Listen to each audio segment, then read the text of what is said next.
Hello guys, welcome back to our ECE preparation. இந்த வீடியோவில் ஒரு இம்பார்ட்டன்ட் இன்ஃபர்மேஷன் ஃபார் ECE ஆஸ்பிரண்ட்ஸ்மா. உங்கள் எல்லாருக்குமே தெரியும், இன்னைக்கு டிஎன்பிஎஸ்சி கம்பைன்டு டெக்னிக்கல் சர்வீஸ் எக்ஸாமினேஷனுக்கான டிப்ளமோ ஐடி லெவல் நோட்டிஃபிகேஷன் வந்து ரிலீஸ் பண்ணியிருந்தாங்க. ஓகேங்களா, அதில் நம்ம ECE ஆஸ்பிரண்ட்ஸ்க்கான வேகன்சி டீட்டெயில்ஸ் தான் இந்த வீடியோவில் ஷார்ட் அண்ட் நீட்டாக பார்க்க போகிறோம். ஸோ வீடியோவை ஸ்கிப் பண்ணாமல் ஃபுல்லாக பாருங்கள். நான் ஃபஸ்ட்டு என்ன பண்ணியிருக்கேன் அப்படின்னா, ECE ஆஸ்பிரண்ட்ஸ்க்கான வேகன்சி டீட்டெயில்ஸ் மட்டும் தனியாக செப்பரேட்டாக எடுத்து உங்களுக்கு இங்கே மென்ஷன் பண்ணியிருக்கேன். ஓகேவா? ஸோ ரொம்ப சிம்பிளாக சொல்லணும் அப்படின்னா, ECE ஆஸ்பிரண்ட்ஸ்க்கு என்ன கொடுத்துருக்காங்க அப்படின்னா, ஜூனியர் ட்ரைனிங் ஆஃபீஸர் போஸ்ட் வந்து வேகன்சி டீட்டெயில் கொடுத்துருக்காங்க. ஓகேங்களா, என்ன டிபார்ட்மெண்ட் அப்படின்னா எம்ப்ளாய்மெண்ட் அண்ட் ட்ரைனிங் டிபார்ட்மெண்ட்லேருந்து நமக்கு இந்த ஜூனியர் ட்ரைனிங் ஆஃபீஸர் போஸ்ட்டுக்கான வேகன்சி வந்து ஷேர் பண்ணியிருக்காங்க. ஓகேங்களா, பட் அதில் என்ன ஒரு விஷயம் அப்படின்னா, உங்களுக்கு போஸ்ட் ஒன்று தான். ஓகேங்களா, ஒரே டிபார்ட்மெண்ட் தான், ஆனால் சப்ஜெக்ட் வைஸாக உங்களுக்கு வேக்கன்சி ரிலீஸ் பண்ணியிருக்காங்க. ஓகே, சப்ஜெக்ட் வைஸ் மீன்ஸ் இங்கே பாருங்களேன், ஃபஸ்ட்டு வந்து உங்களுக்கு போஸ்ட் கோடு 3618 பார்த்தீங்க அப்படின்னா, அது வந்து computer hardware and network maintenance subject கேட்டகரியில் வேக்கன்சி வந்து உங்களுக்கு 2 வேக்கன்சி. ஓகேங்களா, அதே மாதிரி அதுக்கு அடுத்தது 3622ங்கிறதுலையும் உங்களோட போஸ்ட் வந்து ஜூனியர் ட்ரைனிங் ஆஃபீஸர் போஸ்ட் தான், ஆனால் அது எந்த சப்ஜெக்ட்டுக்கு அண்டரில் அப்படின்னா எலக்ட்ரானிக்ஸ் மெக்கானிக். ஓகேங்களா, அதில் வந்து வேக்கன்சி வந்து 5 வேக்கன்சி கொடுத்துருக்காங்க. ஓகே, நெக்ஸ்ட்டு வந்து 3627 அப்படிங்கிற போஸ்ட் கோடில் உங்களுக்கு information and communication technology system மெயின்டெனன்ஸில் வந்து ஒரு 2 வேக்கன்சி அலாட் பண்ணியிருக்காங்க. அதே மாதிரி உங்களுக்கு 3641, ஓகே, இது எந்த சப்ஜெக்ட் கேட்டகரி அப்படின்னா smart phone technician cum app tester அப்படிங்கிறதுலையும் உங்களுக்கு ஒரு 2 வேக்கன்சி ஒதுக்கியிருக்காங்க. அதே மாதிரி last one junior training officer, அதாவது சேம் போஸ்ட்டு, அதில் டெக்னீஷியன் மெடிக்கல் எலக்ட்ரானிக்ஸ்லையும் உங்களுக்கு என்ன பண்ணியிருக்காங்க அப்படின்னா 2 வேக்கன்சி ஒதுக்கியிருக்காங்க. ஸோ அப்போ டோட்டலாக பார்த்தீங்க அப்படின்னா டோட்டல் நம்பர் ஆஃப் வேக்கன்சி வந்து ஃபார் ECEக்கு வந்து 13 வேக்கன்சி கொடுத்துருக்காங்க. ஸோ மேம் போஸ்ட் ஒன்று தானே மேம் அப்படின்னாலும் நீங்கள் சப்ஜெக்ட் வைஸாக, ஏன்னா நாட் ஒன்லி ஃபார் ECE, ஓகேங்களா, அதில் ட்ரிபிள்யும் வராங்க, சிஎஸ்சியும் வராங்க, ஐடியும் வராங்க, டெலிகம்யூனிகேஷனும் வராங்க. ஓகேங்களா, ஸோ அதனால் அவங்களோட ஃபீல்டுக்கு என்னென்ன பேப்பர்ஸ் நீடடோ அந்த பேப்பர்ஸை வந்து சிலபஸாக டிசைன் பண்ணியிருக்காங்க. ஓகேங்களா, ஸோ இந்த 13 வேக்கன்சிங்கிறது வந்து ஓகே. ஓகே, இன்னொன்று டிப்ளமோ லெவலில் எழுதுறதுங்கிறது நமக்கு ரொம்பவே வந்து ஒரு ஈஸியான ஒரு, அதாவது இப்போ நியூவாக ப்ரிப்பேர் பண்ணுறதா இருந்தாலுமே நம்ம டிப்ளமோ லெவல் அப்படிங்கும் போது ஈஸியாக நம்ம ஹோப் அப் பண்ணிடலாம். ஓகேங்களா, அது ப்ராப்ளம் இல்லை. ஆனால் நீங்கள் என்ன பண்ணணும் அப்படின்னா கிட்டத்தட்ட 5 சப்ஜெக்ட்ஸ் வந்து 5 சிலபஸ் வந்து நீங்கள் கம்ப்ளீட் பண்ணுற மாதிரி இருக்குது. ஓகேங்களா, அது என்னங்கிறதையும் இந்த வீடியோட எண்டில் பார்க்கலாம். ஓகேங்களா, so total number of vacancy வந்து ECEக்கு வந்து 13 வேக்கன்சி. ஓகே, இப்போ ஒவ்வொரு போஸ்ட் கோடுக்கான எஜுகேஷனல் குவாலிஃபிகேஷனை ஃபஸ்ட்டு பார்த்துடலாம். எல்லாமே கிட்டத்தட்ட ஒரே மாதிரி தாம்மா இருக்குது. இப்போ ஃபஸ்ட்டு வந்து 3618 போஸ்ட் கோடுன்னு பார்த்தீங்கன்னு வச்சுக்கோங்களேன், அதில் உங்களோட எஜுகேஷனல் குவாலிஃபிகேஷன் பார்த்தீங்க அப்படின்னா கம்பல்சரி SSLC கம்ப்ளீட் பண்ணியிருக்கணும். அப்புறம் இன்ஜினியரிங் டிகிரியில் வந்து பார்த்தீங்க அப்படின்னா இங்கே மென்ஷன் பண்ணியிருக்காங்க பாருங்கள், ஆனால் எல்லாமே ஒரே மாதிரி இருக்காது. ஸோ அதனால் கோத்ரூ பண்ணிக்கோங்க. அதாவது இந்த 3618 பொறுத்த வரைக்கும் இங்கே வந்து உங்களுக்கு computer science, electronics and communication, அதே மாதிரி இன்ஃபர்மேஷன் டெக்னாலஜி, அதாவது ஐடி, சிஎஸ்சி, ECE. ஸோ இதெல்லாம் வந்து இதெல்லாமே வந்து 3618 போஸ்ட் கோடுக்கு எலிஜிபிள். இல்லை நீங்கள் இன்ஜினியரிங் முடிக்கலனாலும் பரவாயில்ல, டிப்ளமோவில் இந்தந்த கேட்டகரி என்ன, computer technology, computer science and engineering, computer engineering, அதே மாதிரி ECE and ECE technology, IT, இது எல்லாமே முடிச்சிருந்தீங்க அப்படின்னா 3618க்கு நீங்கள் அப்ளை பண்ணிக்கலாம். ஓகேங்களா, தென் அதுக்கு அடுத்தது வந்து பார்த்தீங்க அப்படின்னா 3622 வந்து பார்த்தீங்கன்னா CSC IT is not eligible. So அதனால தான் சொல்கிறேன், ஒவ்வொரு எஜுகேஷனல் குவாலிஃபிகேஷன்லையும் ஒவ்வொரு போஸ்ட் கோடுக்கான குவாலிஃபிகேஷன் என்ன கொடுத்துருக்காங்கங்கிறத தெளிவுபடுத்திக்கோங்க. இதுலேயும் பார்த்தீங்க அப்படின்னா SSLC கம்ப்ளீட் பண்ணியிருக்கணும். முடிச்சதுக்கப்புறம் பார்த்தீங்க அப்படின்னா ஒன்று டிப்ளமோவில் EEE ECE முடிச்சிருக்கணும், இல்லை இன்ஜினியரிங்கில் ECE EEE முடிச்சிருக்கணும். ஓகே, அதே மாதிரி நெக்ஸ்ட் போஸ்ட் கோடு 3627 இருக்குது பாருங்கள். ஸோ இதில் என்னென்னலாம் கேட்டிருக்காங்க அப்படின்னா கம்ப்யூட்டர் சயின்ஸு, ஐடி, ECE இதெல்லாம் கேட்டிருக்காங்க இன்ஜினியரிங்கில். ஓகே, இல்லை டிப்ளமோவில் பார்த்தீங்க அப்படின்னா computer science or ECE R computer technology R computer science and engineering. ஓகேங்களா, தென் நெக்ஸ்ட்டு வந்து பார்த்தீங்க அப்படின்னா 3641 இந்த போஸ்ட் கோடில் உங்களுக்கு என்னென்னலாம் வரும் அப்படின்னா ECE, EEE, கம்ப்யூட்டர் நெட்வொர்க்கிங் இதெல்லாமே வரும். ஒன்று இன்ஜினியரிங்கில் முடிச்சிருக்கணும், இல்லை அப்படின்னா டிப்ளமோவில் முடிச்சிருக்கணும். லாஸ்ட் ஒன் வந்து உங்களுக்கு என்ன அப்படின்னா, இல்லை 3644 கோடுலையும் அதே மாதிரி நீங்கள் வந்து எஸ்எஸ்எல்சி முடிச்சிருக்கணும். தென் அதுக்கடுத்து பார்த்தீங்க அப்படின்னா biomedical, medical electronics and communication இது இன்ஜினியரிங்கில் கம்ப்ளீட் பண்ணியிருக்கணும். அப்படி இல்லாட்டி டிப்ளமோவில் இங்கே மென்ஷன் பண்ணியிருக்காங்க பாருங்கள். எலக்ட்ரானிக்ஸு, பயோமெடிக்கல் நான் ஏற்கனவே சொன்னேன்னா சப்ஜெக்ட் வைஸாக நீங்கள் படிக்கிற மாதிரி இருக்கும்னு. ரீசன் என்னென்னா இந்த மாதிரி அதர் டிபார்ட்மெண்ட் பேப்பர்ஸும் உள்ளே இருக்கிறதுனால தான் சப்ஜெக்ட் வைஸாக உங்களுக்கு வேகன்சி கொடுத்துருக்காங்க. ஓகேவா? இதில் என்ன ஒரு ப்ளஸ்ஸு அப்படின்னா எல்லா இதுலேயும் நமக்கு என்ன இருக்குது அப்படின்னா ஈஸி இருக்குப்பா. ஸோ அதனால் ஒன்றும் ப்ராப்ளமே இல்லை. இங்கே மென்ஷன் பண்ணியிருக்கக்கூடிய 5 போஸ்ட் கோடுலையுமே சில இதில் சிஎஸ்சி இருக்குது, சில இதில் ட்ரிபிள் இருக்குது. ஆனால் இசிஇ 5 இதுலேயுமே இருக்கிறதுனால கண்ணை மூடிட்டு நமக்கு டோட்டல் நம்பர் ஆஃப் வேகன்சி பார்த்தீங்க அப்படின்னா 13 வேகன்சி வருது. ஓகேங்களா? தென் அதுக்கு அடுத்தது பார்த்தீங்க அப்படின்னா நெக்ஸ்ட் விஷயம் நான் சொன்னேன்ல சப்ஜெக்ட் வைஸாக நீங்கள் ப்ரிப்பேர் பண்ணுற மாதிரி இருக்கும்னு. ஸோ அப்படி பார்த்தீங்கன்னா அது என்ன சப்ஜெக்ட் வைஸ் அப்படின்னா இப்போது 3618 அப்படிங்கிற போஸ்ட் கோடுக்கு நீங்கள் ப்ரிப்பேர் பண்ணக்கூடிய அதாவது நீங்கள் என்ன சப்ஜெக்ட் பேப்பர்னு பார்த்தீங்க அப்படின்னா computer hard work and network maintenance. அப்போ அதுக்கு நீங்கள் படிக்க வேண்டிய சிலபஸ் என்ன அப்படின்னா 533. ஓகேங்களா? இப்போது ஜென்ரலாக சொல்லணும்னா இப்போ பிடபிள்யூடி அப்படின்னா நம்ம எல்லாருமே வந்து இசிஇ ட்ரிபிள் எல்லாருமே நம்ம என்ன பண்ணுவோம் அப்படின்னா 514 சிலபஸ் படிப்போம். ஓகேங்களா? இது வந்து என்ன அப்படின்னா அது ஒரு டிபார்ட்மெண்ட் அதில் இருக்கக்கூடிய போஸ்டிங் ஃபில் பண்ணுறதுக்கு நம்ம ஓவராலாக ஒரு சிலபஸ் ஃபாலோ பண்ணுவோம். பட் இங்கே வந்து அப்படி கிடையாதுமா. அந்தந்த ஃபீல்டில் இருக்கக்கூடிய சப்ஜெக்ட் வைஸான வேகன்சியை கம்ப்ளீட் பண்ணுறதுனால நம்ம இண்டிவிஜுவல் பேப்பர்ஸாக நம்ம படிக்கிற மாதிரி இருக்குது. ஓகேவா? அதுக்கு அடுத்தது 3622க்கு வந்து பார்த்தீங்க அப்படின்னா பேப்பரோட நேம் வந்து எலக்ட்ரானிக்ஸ் மெக்கானிக். அதுக்கு நீங்கள் ஃபாலோ பண்ணக்கூடிய சிலபஸ் என்ன அப்படின்னா 535 சிலபஸ் வந்து நீங்கள் படிக்கணும். நோட்டிஃபிகேஷன்லேயே கீழே பார்த்தீங்க அப்படின்னா இந்த சிலபஸ் எல்லாமே உங்களுக்கு கொடுத்துருக்காங்க. ஓகே. தென் அதுக்கு அடுத்தது வந்து 3627க்கு வந்து சப்ஜெக்ட் பேப்பர் என்ன அப்படின்னா information and communication technology system maintenance. இதுக்கு ஃபாலோ பண்ணக்கூடிய சிலபஸ் வந்து 537.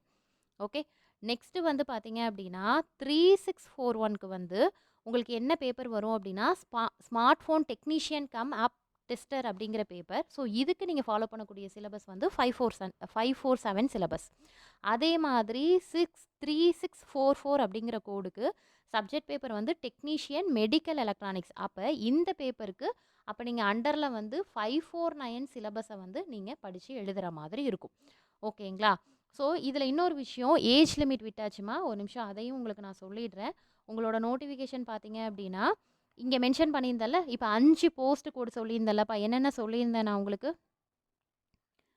36 இங்கே மென்ஷன் பண்ணியிருக்கேன் பாருங்கள். 3618, 3622, 3627, தென் 3641, தென் 3644. இந்த போஸ்ட் கோடு எல்லாத்துக்குமே ஏஜ் வந்து என்ன சொல்லியிருக்காங்கன்னா நோ மேக்ஸிமம் ஏஜ் லிமிட் தாம்மா கொடுத்துருக்காங்க. நான் சொல்கிறது BC, BCM, MBC, SC, ST இவங்க எல்லா கேட்டகரிக்குமே வந்து என்ன அப்படின்னா நோ மேக்ஸிமம் ஏஜ் லிமிட் தான் கொடுத்துருக்காங்க. ஸோ அதனால் பயப்பட வேண்டாம். இதை தவிர்த்து அதர்ஸ் வராங்க பார்த்தீங்களா, இது ஓசி கேட்டகரியெல்லாம் வராங்க பார்த்தீங்களா, அவங்களுக்கு தான் வந்து 37 அப்படிங்கிற மாதிரி கொடுத்துருக்காங்க. ஸோ ஏஜ் ப்ராப்ளம் இல்லை. அதே மாதிரி உங்களுக்கு விஷனுமே வந்து என்ன அப்படின்னா ஸ்டாண்டர்ட் 3 தான் பெட்டர் அப்படிங்கிற மாதிரி கொடுத்துருக்காங்க. ஓகே. ஸோ நோட்டிஃபிகேஷனை கிளியராக பார்த்துக்கோங்க. அதுக்கு அடுத்தது இப்போ நம்ம என்ன சொன்னோம் அப்படின்னா சிலபஸ் சொன்னோம்லப்பா. என்னென்னலாம் சொன்னோம்? ஃபஸ்ட்டு ஒன் வந்து என்ன அப்படின்னா 533 அப்படிங்கிற சிலபஸ் சொன்னோமா. ஸோ இதில் எல்லா சிலபஸ்லேயுமே 10 யூனிட் இருக்குது. ஆனால் 10 யூனிட்டுமே வந்து பார்த்தீங்க அப்படின்னா ஈஸி பேப்பர்ஸ் படிச்சிருக்கோமா அப்படின்னா கொஷின் மார்க் தான்.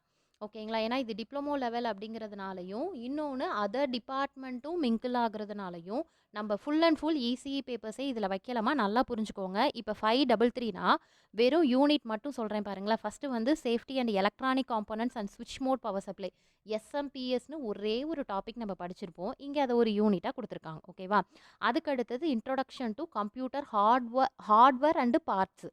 ஓகேங்களா? இதெல்லாமே குட்டி குட்டி கொஷினாக படிச்சிருப்போம். கம்ப்யூட்டர் ஹார்ட்வேர்னா என்ன, சாஃப்ட்வேர்னா என்ன, ஆனால் இதை ஒரு யூனிட்டாக கொடுத்துருக்காங்க. அதுக்கு அடுத்தது கம்ப்யூட்டர் ஹார்ட்வேர் ப்ரிவென்டிவ் மெயின்டெனன்ஸ், அதாவது அதுக்குள்ளே இருக்கக்கூடிய மெயின்டெனன்ஸ் வந்து ஒரு யூனிட்டாக கொடுத்துருக்காங்க. நீங்கள் அதனால் மேம் நம்ம இதெல்லாம் ஒரு டாப்பிக்காக படித்தது ஒரு யூனிட்டாக இருக்கே மேம் அப்படிலாம் நீ யோசிக்கவே கூடாது. இப்போதைக்கு நேற்று வரைக்கும் நம்ம என்ன புலம்பிகிட்டு இருந்தோம், என்ன மேம் ஈஸி, என்ன மேம் ஒன்றுமே கொடுக்கல அப்படிங்கிற மாதிரி கேட்டுட்டு இருந்தீங்க. பட் எனிவே இப்போ வேகன்சின்னு ஒன்று வந்திருக்கு. நல்லா புரிஞ்சுக்கோங்கம்மா. நான் டெக்னிக்கலில் ஸ்ட்ராங்காக இருக்கிறீங்க அப்படின்னா ஸோ இது டிப்ளமோ லெவல் தான். ரொம்ப பேசிக்ஸாக கேட்பாங்க. நீங்கள் இருக்கக்கூடிய டாபிக்ஸை மட்டுமே கவர் பண்ணால் போதும். செல்ஃபாக ப்ரிப்பேர் பண்ணுங்கள். டெஃபினட்டாக இந்த 13 வேகன்சியில் எதுலையாவது உள்ளே போகிற மாதிரி பாருங்கள். ஓகேங்களா? ஸோ இனிமே நான் என்னோட சைடில் நான் உங்களுக்கு சொல்லிட்டேன். உங்களோட சைடில் என்ன நம்ம ப்ரிப்பேர் பண்ணலாம், எதை நம்ம ஈஸியாக ஏன்னா நல்லா புரிஞ்சுக்கோங்க. உங்களுக்கு இதுக்கு வந்து டேட் வந்து பார்த்தீங்க அப்படின்னா செப்டம்பர் மந்த்து தாம்மா கொடுத்துருக்காங்க. ஓகேங்களா? எக்ஸாம் டேட் வந்து உங்களுக்கு செப்டம்பர் மந்த்து தான் கொடுத்துருக்காங்க. ஓகேங்களா? பேட்டர்ன்லேருந்து எல்லாமே சேம் திங் தான். இருங்க, அதுக்கு அடுத்தது எக்ஸ்பிளைன் பண்ணுறேன். சிலபஸ் முடிச்சதுக்கப்புறம் எக்ஸ்பிளைன் பண்ணுறேன். ஸோ டிப்ளமோ லெவல், அதனால் இதெல்லாம் நமக்கு தெரியாது, பார்த்ததே இல்லை அப்படிலாம் நெகட்டிவாக பேசிகிட்டு இருக்காம, சரி இதை நம்ம ட்ரை பண்ணி பார்ப்போமே, ஜஸ்ட் எழுதி பார்ப்போமே அப்படின்னு வேணால் ட்ரை பண்ணி பாருங்கள். ஏன்னா உங்களுக்கு செப்டம்பர் மந்த்து தான் எக்ஸாம். ஸோ டைம் நிறையவே இருக்குது. ஸோ இது ரொம்ப ஈஸியாக இருக்கும். டிப்ளமோ லெவல்லாம் ரொம்ப 12th ஸ்டாண்டர்ட் கூட இருக்காது, ரொம்ப ஈஸியாக இருக்கும். ஸோ அதனால் ஜஸ்ட்டு ட்ரை பண்ணி பாருங்கள். அதுக்கடுத்து நான் எதுக்காக யூனிட் ரீட் பண்ணுறேன்னா, அட்லீஸ்ட் இந்த வார்த்தையெல்லாம் நமக்கு தெரியுதா அப்படிங்கிற மாதிரி பாருங்கள். ஸோ இது தெரியுதுல்ல, ஸோ இது நம்ம இதுக்குள்ளே இருக்கக்கூடிய டாபிக்ஸை படிக்கிறது நமக்கு அவ்வளோ பெரிய விஷயமா இருக்காது. அப்படி அந்த மாதிரி யோசிங்க. ஓகே, 4th யூனிட் என்ன அப்படின்னா operating system installation and feature system utilities. Okay, ஓஎஸ்னு ஒரு பேப்பர் சிஎஸ்சி படிச்சிருப்பாங்க. பட் நம்மளும் இப்போ சிஸ்டம் மேனேஜருக்காக படிப்பீங்க, இல்லைனாலும் இதுக்காகவாது படிக்கிற மாதிரி பார்த்துக்கோங்க. அதுக்கடுத்தது laptop and it's internal hardware components, இதெல்லாமே ஜஸ்ட் படித்தாலே புரியும்ப்பா. அதுக்கடுத்தது எம்எஸ் ஆஃபீஸ். ஸோ இதெல்லாமே ஓரளவு உங்களுக்கு தெரியும். அதுக்கடுத்தது network components and internet. Okay, then 8th unit network security production device control. So இதெல்லாம் ஓரளவு ப்ரிப்பேர் பண்ணீங்க, அதாவது கையில் வந்து டேட்டாஸ் இருந்தது அப்படின்னாலே ஓரளவு நம்ம பார்த்தாலே புரியும். அதுக்கு அடுத்தது வந்து லினக்ஸ், விண்டோஸ் லினக்ஸ். இது வந்து சிஎஸ்சிஐடி படிச்சிருப்பாங்க. மேபி நீங்கள் இப்போ கரண்ட்டில் முடிச்சவங்க படிச்சிருக்கீங்களாங்கிறது தெரியல. 10th யூனிட் வந்து இன்டர்நெட் வெப் ப்ரௌசர். ஸோ இந்த யூனிட்டை பொறுத்த வரைக்கும், அதாவது இந்த 533 சிலபஸை பொறுத்த வரைக்கும் மோஸ்ட்லி வந்து ஹார்ட்வேரு இன்டர்நெட் ரிலேட்டடாக இருக்குப்பா. ஓகேங்களா? ஸோ ஓரளவு நீங்கள் இந்த சிஸ்டமேட்டிக் இதிலெல்லாம் கொஞ்சம் ஸ்ட்ராங்காக இருந்தீங்க அப்படின்னா இதை கொஞ்சம் ஈஸியாக ஹோப்பப் பண்ணிக்கலாம். அதுக்கு அடுத்தது பார்த்தீங்க அப்படின்னா 535 சிலபஸ். இதில் என்ன கொடுத்துருக்காங்க பாருங்கள், safety and work shop practice, active and passive components. இது வந்து நம்ம என்ன சொன்னோம், இசி ட்ரிபிள்இ எலிஜிபிள்னு சொன்னோம். அதனால் சிஎஸ்சி அதிகமாக வராது, இசி ட்ரிபிள்இ கண்டென்ட் அதிகமாக வரும். பார்த்தாலே தெரியுது பாருங்கள். Active and passive components, power supply, circuit and transistor. 3rd unit power electronic components. இது எல்லாமே நம்ம ஓரளவு பார்த்துருக்கோம்ப்பா. Computer hardware, MS office, OS networking. SMT இது என்னங்கிறது தெரியலப்பா. சால்ட்ரிங் இது பார்த்தோமாங்கிறது தெரில. மேபி ட்ரிபிள்இ டிபார்ட்மெண்ட் படிச்சிருப்பாங்க, இது நம்ம டச் பண்ணதில்லை. அதுக்கடுத்தது கம்யூனிகேஷன் எலக்ட்ரானிக்ஸ், இது நம்ம ஓரளவு பார்த்துருக்கோம். அதுக்கடுத்தது மைக்ரோ கண்ட்ரோலர். ஓகே, வெறும் மைக்ரோ கண்ட்ரோலரே ஒரு யூனிட்டாக கொடுத்துருக்காங்க, சூப்பர். அதுக்கடுத்து சென்சார்ஸ், டிரான்ஸ்டியூசர், இதெல்லாமே குட்டி குட்டி டாப்பிக்காக படிச்சிருப்போம். ஃபைபர் ஆப்டிக் கம்யூனிகேஷன் நம்ம எலக்டிவ் பேப்பராக நம்ம செமஸ்டரில் படிச்சிருப்போம். செல்ஃபோன்ஸ், எல்சிடி, எல்இடி, டிவி, இதெல்லாமே சின்ன சின்ன டாப்பிக்காக நம்ம படிச்சிருப்போம். ஓகே, அதுக்கு அடுத்தது பார்த்தீங்க அப்படின்னா 537 சிலபஸ். இது வந்து உங்களுக்கு இங்கே கொடுத்துருக்காங்க பாருங்கள், information and communication technology system maintenance. So அவங்க என்ன சப்ஜெக்ட் பேப்பரோ அது சப்ஜெக்ட் பேப்பருக்கு தகுந்த மாதிரி உங்களுக்கு சிலபஸ் செட் பண்ணியிருக்காங்கம்மா. ஸோ அதனால் நம்ம அவங்கள ப்ளேம் பண்ணவே முடியாது. ஸோ அவங்களுக்கு நீடடான பேப்பரை நம்ம படித்து கிளியர் பண்ணுறது நம்ம கையில் தான் இருக்குது. ஓகேவா? ஸோ இங்கேயும் வந்து ஈஸி சிலபஸ் இல்லைன்னு சொல்லி பேசுகிறதுல அர்த்தமே கிடையாது. கொடுத்துருக்கக்கூடிய சான்ஸ் கம்மியாக இருந்தாலும் சான்ஸை ஸ்மார்ட்டாக யூஸ் பண்ணுறதுல தான் இருக்குது. ஓகே, இதில் வந்து பார்த்தீங்க அப்படின்னா உங்களுக்கு என்ன கொடுத்துருக்காங்கன்னா basic electrical and passive components. Okay, இதுவும் பார்த்தது தான். ஆக்டிவ் காம்பனன்ட்ஸும் பார்த்தது தான். அதுக்கடுத்தது power supply, logic circuits, CRO. Okay, இதெல்லாமே நம்ம ஓரளவு பார்த்துருக்குறோம். Computer software and hardware. Okay, இதெல்லாம் ஈஸியாக தான் இருக்கும். System utilities, Windows utilities and laptop computer, இதுவுமே படிச்சிங்க அப்படின்னா ஈஸியாக புரியும். லினக்ஸ் வந்து அது என்னங்கிறது நீங்கள் படிச்சிருக்கீங்களாங்கிறது தெரியல. ஈவன் பக்கத்தில் உங்களுக்கு எத்தனை கொஷின்ஸ் கேட்பாங்கங்கிறது வரைக்கும் கிளியராக கொடுத்துட்டாங்க. தென் இது வந்து ஈஸி தான்ப்பா. 7th unit monitors, projectors and uninterrupted power supply. Okay, இதெல்லாமே நம்ம குட்டி குட்டி டாப்பிக்காக படிச்சிருக்கோம். Maintenance and troubleshooting of personal computer. இது வந்து என்னென்னா கம்ப்யூட்டருக்கான மெயின்டெனன்ஸ். இது நம்ம ஈஸியாக படிச்சுக்கலாம். இன்டர்நெட் அண்ட் நெட்வொர்க் டிவைசஸ்ஸு, இது நம்ம படிச்சிருக்கோம்ப்பா, கம்ப்யூட்டர் நெட்வொர்க்ஸில் படிச்சிருக்கோம்ல, அதுதான். Server configuration and network security. So இதுவுமே ஈஸியாக நம்ம படிச்சிடலாம். ஓகேங்களா? ஸோ இது வந்து என்ன கோட் அப்படின்னா 535. இதுவுமே ஓரளவு நம்ம படிக்கிற மாதிரி தான் இருக்குது. நான் எதுக்காக இந்த சிலபஸை ரீட் பண்ணிகிட்டு இருக்கேன் அப்படின்னா, ஜஸ்ட் அட்லீஸ்ட் இந்த யூனிட்லாம் பார்க்கும்போது ஓகே இதெல்லாம் பார்த்தது தானே, உள்ளுக்குள்ளே இருக்கிறது நமக்கு ஓரளவு படிக்க முடியுமாங்கிறதுக்கு தான் பார்த்துட்ருக்குறேன். அடுத்து வந்து பார்த்தீங்க அப்படின்னா 547. 547 பார்த்தீங்கன்னா safety precaution and basic electrical and electronics. இது நம்ம ப்ரிகாஷன் பார்த்துருப்போம்ப்பா, ஒரு குட்டி சாப்டராக நம்ம படிச்சிருப்போம். ஸோ இதுக்கு அண்டரில் இந்த யூனிட். ஓகே, அடுத்து section of mobile phones, mobile network, multimedia handset and it trouble shooting. So இது மொபைல் ஃபோன்ஸு, மொபைல் நெட்வொர்க் படிச்சிருப்போம். பட் ஆனால் உள்ள டாபிக் படிச்சிருக்கோம்ப்பா. இந்த சிடிஎம்ஏ 2G 3G இதெல்லாமே ஈஸி தான். மேபி இந்த பின்னாடி இருக்கக்கூடியது மட்டும் நம்ம எக்ஸஸாக படிக்கிற மாதிரி இருக்கும். தேர்ட் யூனிட் பார்த்தீங்க அப்படின்னா repairing tools for smart phones. Okay, அதுக்கு அடுத்தது ஸ்மார்ட் ஃபோன் ஆர்கிடெக்சர். இது வந்து நம்ம படிச்சிருக்க மாட்டோம். பட் ஆனால் இப்போ இதுக்காக படிக்கிறீங்க அப்படின்னா ஈஸியாக அண்டர்ஸ்டாண்ட் பண்ணிக்கலாம். இப்போ நம்ம எல்லாமே ஸ்மார்ட் ஃபோன் தானே, ஸோ அதனால் ப்ராப்ளம் இல்லை. அதே மாதிரி repairing of mobile phone components. இதுலேருந்து எனக்கு என்ன தெரியுதுன்னா, மேபி நீங்கள் படிக்கலனா கூட இந்த எக்ஸாம் எழுதி அட்டன் பண்ணிங்கன்னா கூட அதில் கேட்கக்கூடிய கொஷின்ஸ் உங்களுக்கு ப்ராக்டிக்கல் நாலேஜ் நல்லாவே இருக்குது. அதாவது சாஃப்ட்வேர் ஓரியன்டாக ப்ராக்டிக்கல் நாலேஜ் இருக்குது அப்படின்னா டெஃபினட்டாக உங்களால் நல்லா பண்ண முடியும்ப்பா. ஓகேங்களா? ஏன்னா கொஷின்ஸ் எல்லாமே இந்த மாதிரி தான் இருக்குது. இங்கே பாருங்கள், ஃபுல்லாகவே software in smart phones, trouble shooting in smart phone, ஃபுல்லாக ஸ்மார்ட் ஃபோன் ரிலேட்டடாக தான் இருக்குது இந்த சிலபஸ். இங்கே பாருங்கள், perform of testing in smart phone, basic security features and settings. Okay, இதெல்லாம் வந்து நீங்கள் ரொம்பவே இன்ட்ரெஸ்ட்டாக எடுத்து படிக்கலாம். ரொம்ப ஈஸியாக தான் இருக்கும். ஸோ நம்ம ரியல் லைஃப்பில் இருக்கக்கூடியதை தான் உங்களுக்கு தியரி கண்டென்ட்டாக கொடுத்துருப்பாங்க. ஸோ அதனால் ஈஸியாக பிக்கப் பண்ணிக்க முடியும். அதுக்கு அடுத்தது லாஸ்ட் ஒன் 549க்குரிய சிலபஸ்ஸு. ஸோ இது வந்து டெக்னீஷியன் மெடிக்கல் எலக்ட்ரானிக்ஸ். ஸோ இது வந்து பார்த்தீங்க அப்படின்னா இது கொஞ்சம் நம்ம ரொம்ப ரேராக தான் படிச்சிருப்போம். தேர்ட் யூனிட் முடிச்சிருக்கிறோம். அதை தவிர்த்து ரிமைனிங் இருக்கக்கூடியது, ஏன்னா பயோமெடிக்கல் வந்து நமக்கு எஜுகேஷனல் குவாலிஃபிகேஷனில் பயோமெடிக்கல் கொடுத்துருக்கிறதுனால ஸோ அதை பேஸ் பண்ணி உங்களுக்கு இருக்குது.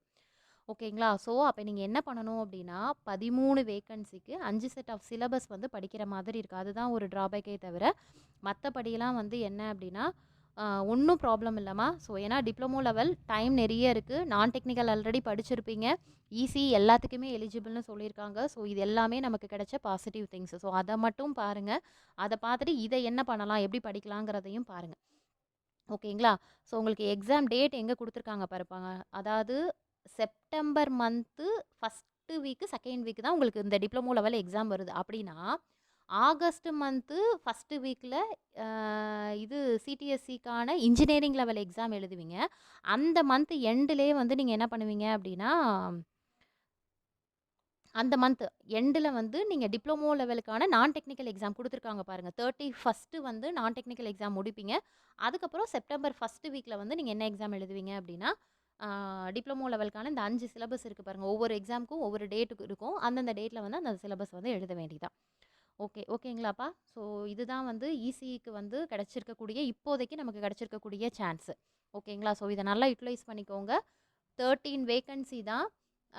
ஸோ அதனால் இந்த 5 சிலபஸ் வந்து கையில் பிரிண்ட் அவுட் எடுத்து வச்சுட்டு எப்படி படிக்கிறது அப்படிங்கிறத பாருங்கள். மெயினாக கேட்டகரி எல்லாமே பார்த்துக்கோங்க. ஓகேங்களா? கேட்டகரி வைஸான வேக்கன்சி எல்லாமே பார்த்துட்டு அப்ளை பண்ணிவிட்டு படிக்க ஸ்டார்ட் பண்ணிடுங்க. ஓகே, நம்ம என்னோடய சைட்லேருந்து நம்ம என்ன பண்ணலாங்கிறத நெக்ஸ்ட்டு நான் சொல்கிறேன்ப்பா. ஏன்னா இப்போதைக்கு நோட்டிஃபிகேஷன் இது வந்திருக்குங்கிறத சொல்லிவிட்டு, ஏன்னா நமக்கு 5 சிலபஸ் நம்ம சைட்லேருந்து நான் என்ன பண்ண முடியுங்கிறத நான் பார்த்துட்டு உங்களுக்கு சொல்கிறேன். Okay, thank you.